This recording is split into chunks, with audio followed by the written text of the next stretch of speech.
భరద్వాజ్ గారు హనుమాన్ సినిమా కూడా మనం చూసాము. బయటకు వచ్చిన ప్రేక్షకుల ముందు ప్రేక్షకుల నుంచి వస్తున్నటువంటి ఫీడ్బ్యాక్ ఏంటి, మనకు చూస్తున్నప్పుడు మనం ఫీల్ అయింది ఏంటి, ఎస్పెషల్లీ మీకు ఏమనిపిస్తుంది హనుమాన్ సినిమా పైన? ఎందుకంటే రిలీజ్ ముందు చాలా కాంట్రవర్సీలు నడిచింది. సంక్రాంతి బరిలో వచ్చారు, పాన్ ఇండియా సినిమా. అది మళ్ళీ పాన్ ఇండియా సినిమా అంటే థియేటర్లు గురించి కొంచెం కాంట్రవర్సీ అయింది. అది థియేటర్ల కేటాయింపు, దిల్ రాజు ఎపిసోడు ఇవన్నీ కలిసి ఆ సినిమాకి ఒక హైప్ క్రియేట్ చేసిన మాట వాస్తవం. అది వచ్చింది. వాళ్ళు కూడా వ్యూహాత్మకంగానే వ్యవహరించారు, ఎక్కడ మాట్లాడలేదు. ఏది జరిగినా మంచిదే అనుకున్నట్టుగా వెళ్ళారు, మరక మంచిదే అన్న పద్ధతిలో వెళ్ళారు. థియేటర్లకి ఆడియన్స్ కూడా అద్భుతంగా వచ్చారు. అంటే చాలా కాన్ఫిడెంట్గానే ప్రీమియర్స్ వేశారు. ఏం పర్వాలేదు, టాక్ బయటకు వెళ్ళినా పర్వాలేదు అన్న టోన్లోనే, అంటే ఆ కాన్ఫిడెన్స్ కనిపించింది. అంటే థియేటర్లో కూడా తను ఆ కాన్ఫిడెన్స్ చూపించాడు డైరెక్టర్ ప్రశాంత్ వర్మ. అంటే దీనికి ఫస్ట్ హాఫ్ చాలా అద్భుతంగా నడిపాడు. సెకండ్ హాఫ్లో కొంత హైప్ వెళ్ళిపోయి సినిమా ఒక హైకి వెళ్ళి సడన్గా డ్రాప్ అయినట్టు కనిపిస్తుంది క్లైమాక్స్కి వచ్చేసరికి. దాన్ని ఇంకొంచెం నిలబెట్టి ఉంటే, ఇంకొంచెం కేర్ తీసుకుని ఉంటే, చివరి పావుగంట ఏదైతే వాళ్ళు చివరి పావుగంట మేము ఎరగొట్టేస్తాం అని చెప్పారు, అక్కడే చిన్న ఇబ్బంది పెట్టారు వీళ్ళు. అంటే దీనికి సీక్వెల్కి వెళ్ళటం కోసం ఒక లింక్ ఇచ్చి వదిలేశాడు ఆయన. ఈ లింక్ ఇవ్వటానికంటే ముందు లీడ్ సీన్స్ ఇంకొంచెం నడవాలి. ప్రీ క్లైమాక్స్ ఇంకొంచెం డీటెయిల్డ్గా వర్క్ చేసి ఉంటే బాగుండేది. అది తప్ప మిగిలిన సినిమా ఓవరాల్గా తను అనుకున్న పద్ధతిలో నడిపాడు. ఈ కథలో కూడా పౌరాణిక యాంగిల్లో వెళ్ళినప్పటికీ కొన్ని ఇబ్బందులు ఉన్నాయి. విభీషణుడు వచ్చి, అంటే ఎక్కడ ఇది జరిగేది, కథ జరిగేది అంజనాద్రి. అవును, అంజనాద్రిలోనే జరుగుతోంది ఈ కథ అని చెప్తాడు. అక్కడ క్షేత్రపాలకుడిగా ఆంజనేయ స్వామి ఉంటాడు. అక్కడికి విభీషణుడు వచ్చి కథని నడిపించటం అనే దగ్గర నుంచి అనేక ఇబ్బందులు ఉన్నప్పటికీ ఆడియన్స్ని తనతో ట్రావెల్ చేయించుకుంటూ తీసుకెళ్ళాడు. అంటే దీనికి సంబంధం లేని ఒక కథతో మొదలుపెట్టాడు. మనం మొదటి నుంచి అనుకుంటున్నట్టుగా ఈ సినిమా వాళ్ళు ఎత్తుగడ రోజు నుంచి మనకు అర్థమైన విషయం ఏంటంటే, ఇందులో అంటే ఆంజనేయ స్వామిలో ఉన్నటువంటి కొన్ని ఎలిమెంట్స్ని పట్టుకోవడం కోసం ఎవరో ప్రయత్నం చేస్తారు, ఆ ప్రయత్నాన్ని దైవశక్తి అడ్డుకుంటుంది. ఇది లైన్ సింపుల్గా అనేది మనకు అర్థమైంది. మొదటే చెప్పుకున్నారు వాళ్ళు.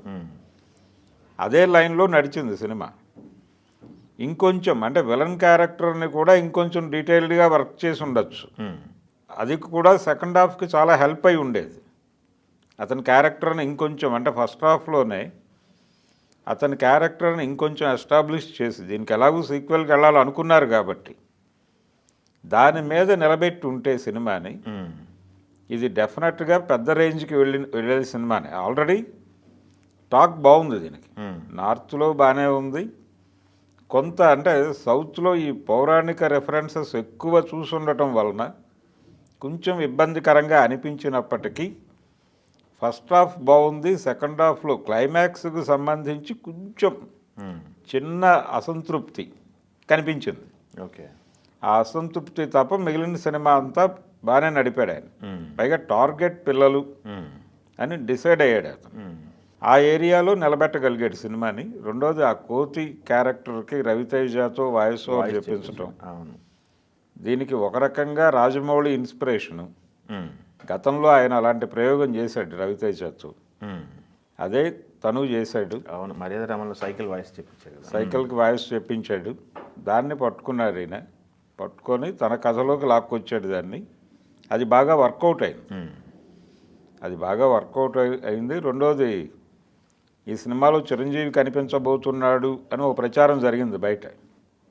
అటువంటి ప్రమాదం ఉంటుందేమో అని అనిపించింది కొన్ని సన్నివేశాలు. పర్టికులర్గా చివరిలో ఆంజనేయ స్వామిని రివీల్ చేసేటప్పుడు ఎక్కడైనా ఆ క్యారెక్టర్ని పట్టుకొస్తాడా అని అనిపించింది, కానీ లేదు, నిలబడ్డాడు. కథను కూడా నిలబెట్టాడు. అంటే తను మేజర్ దృష్టి సీక్వెల్ మీద ఉంది. సీక్వెల్ మీద ఉంది, దాని మీద ఫోకస్ ఎక్కువ పెట్టడం వలన ఇక్కడ ప్రీ క్లైమాక్స్ని సెటిల్ చేయటంలో చిన్న కన్ఫ్యూజన్ ఏర్పడింది. ఆ ఒక్కటి మినహాయిస్తే అది టోటల్గా ఒక గ్రామానికి సంబంధించిన గొడవ, ఒక భూస్వామి కథ, ఒక భూస్వామి కథ. ఆయన గ్రామం మొత్తం మీద తన పెత్తనం తన కంట్రోల్లో ఉంచుకుని పాలేగాళ్ళు ఒక పెత్తందారుగా పాలెగాడుగా వ్యవహరించడం, ప్రజాస్వామిక విలువలేవి లేకపోవటం, అంటే ప్రభుత్వపు ఛాయలు కూడా కనిపించవు అక్కడెక్కడ. ఇలా ఒక కథని అంటే మార్మికంగానే నడిపాడు సినిమాని. ఆ మార్మికంగా నడపటం ఇదంతా కొంత థియేటర్ బ్యాక్గ్రౌండ్ కూడా తీసుకుని ఉంటే ఇంకొంచెం బెటర్గా ఉండేది. అంటే ఫోక్ ఎలిమెంట్ ఉండుంటే సినిమాలో, ఫోక్ ఎలిమెంట్ పెట్టే స్కోప్ చాలా ఉంది దీనిలో. అంటే కాంతారా లాంటి సినిమాలు కనెక్ట్ అయింది అక్కడే ఆడియన్స్కి. అలాంటి చోట్ల కొంచెం ఇబ్బంది పెట్టాడు. అది కూడా సెకండ్ హాఫ్లో పాటలు ప్లేస్మెంట్లు, ఆవకాయ పాట ఒకటి పెట్టాడు ఆయన. దాన్ని రూరల్ బ్యాక్గ్రౌండ్లో తీస్తున్నాను నేను అని అనుకున్నాడు డైరెక్టర్, కానీ అది ప్రధాన కథకి ఇబ్బందికరమే. కాస్త స్లో. దానికంటే కూడా మీరు ఫోక్లో ఆంజనేయ స్వామి మీద అనేక కథలు ఉన్నాయి, వాటిని దేన్నైనా తీసుకుని నడిపుంటే ఇంకొంచెం ఎమోషనల్గా ఉండేది, సినిమాకి హెల్ప్ అయ్యేది. కథకి ఫోక్ ఎలిమెంట్ని జోడించాలి అనేది ఒక కొత్త కాన్సెప్ట్. ఈ మధ్యకాలంలో సక్సెస్ అయిన చాలా సినిమాల్లో అది ఆ ధోరణి కనిపిస్తుంది. అవును, దాన్ని పట్టుకుని అడాప్ట్ చేసుకుని ఉంటే హనుమాన్ అనమన్నాడు ఈయన. హనుమాన్ ఇంకొక లెవెల్కి వెళ్ళుండేది. కాకపోతే ఈ సినిమా ఒక రకంగా స్టార్ హీరోలను ఇబ్బంది పెట్టే సినిమానే హనుమాన్ అనేది. ఎందుకంటే ఈ సినిమా టోటల్గా డైరెక్టర్ భుజాన్ మీద నడిచిన సినిమా. అవును, తను డిజైన్ చేసుకున్నాడు, తను ఎగ్జిక్యూట్ చేశాడు. ఏం చెప్పాడో అంటే ప్రొడ్యూసర్లకు ఏం చెప్పి కన్విన్స్ చేశాడో దాన్ని 100% తెర మీద చూపించాడు ఆయన. అవును, దీంతో ఒక డైరెక్టర్ బలంగా కథ మీద కూర్చుంటే స్టార్స్తో సంబంధం లేకుండానే విజయం సాధించగలడు అనే ఒక మెసేజ్ని బాక్స్ ఆఫీస్కి పంపాడు ఆయన. ఇది ప్రమాదం, ఇది స్టార్డమ్కి ప్రమాదం. కాబట్టి కొంచెం స్టార్లందరూ ఈ ప్రశాంత్ వర్మ పట్ల కొంచెం కేర్ తీసుకుని చూడాల్సిన అవసరం అయితే ఉంది. చూద్దాం. మీరు అన్నట్టు ఈ సినిమా ఏ రేంజ్కి వెళ్తుందో ఏంటో. అంటే పాన్ ఇండియా రిలీజ్ కాబట్టి వాళ్ళు లాస్ అయితే రాదు, ప్రాజెక్టు ప్రాఫిటబుల్ ప్రాజెక్టే. రెండోది నార్త్లో ఈ తరహా కథలకి మంచి అప్రిసియేషన్ ఉంది.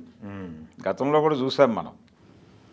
ఒకసారి ఎప్పుడో అల్లు అరవింద్ గారు అన్నాడు ఆ మాట అఖండ టైంలో దీన్ని వైష్ణవంలోకి తీసుకెళ్ళి పాన్ ఇండియా మార్కెట్లోకి వెళ్ళుంటే కనుక చాలా పెద్ద హిట్ అయ్యేది అన్నాడు ఆయన.